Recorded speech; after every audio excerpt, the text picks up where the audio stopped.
Today we're at Big Pine Island Lake working on a new construction project, and today concrete got poured and we're going to show you all the behind the scene details.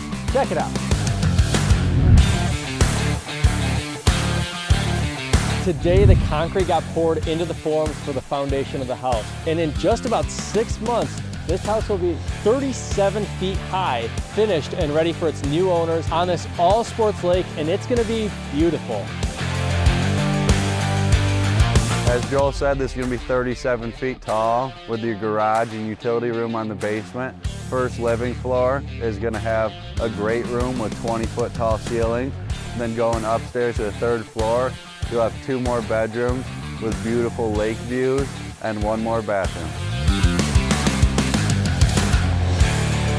It's going to be huge.